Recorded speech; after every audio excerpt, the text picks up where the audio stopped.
Good morning, everybody. Welcome back to Red River Exotics. And it is feed time for these little guys, the bearded dragons. Spin around. Just went through and just did a quick cleanup on them, kind of spot clean all the poops, all the dead bugs. And then the next thing I do is I kind of spray them down.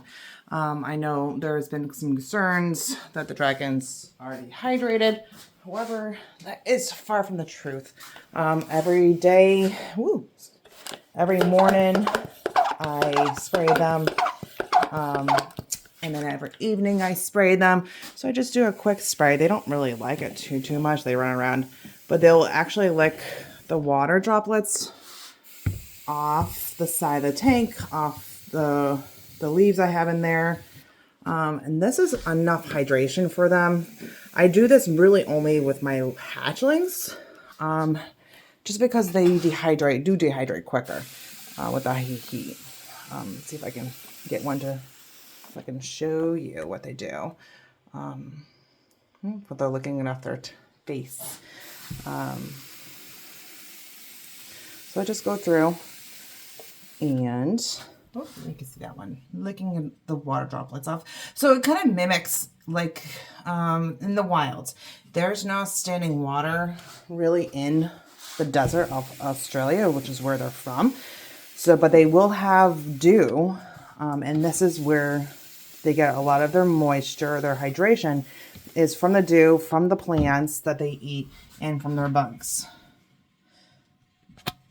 So there. See, a couple of them are licking the water. So this is how they stay hydrated. They don't need standing water. Some dragons will. Yeah, see that one's looking at. Some dragons will drink from water, but it's rare. They really don't see standing water. You see the ones drinking it off the tile. And this all gets sanitized deeply once a week, and I spot clean just about daily. Just to clean it up and keep it clean. The little white particles is just the calcium powder from the bugs. But you can see, if I focus, he's drinking the water. If I can focus. Come on. Don't get that. There we go. Oh, of course it stopped. So, this one's just chilling. They're super cute at this age. They're always cute. So these guys, I had them in, there's 35 in this clutch. I had just the 4 bins, but now that they're a little bit bigger, they're about a week and a half old now. I have separated them so they're 4 to 5 each bin.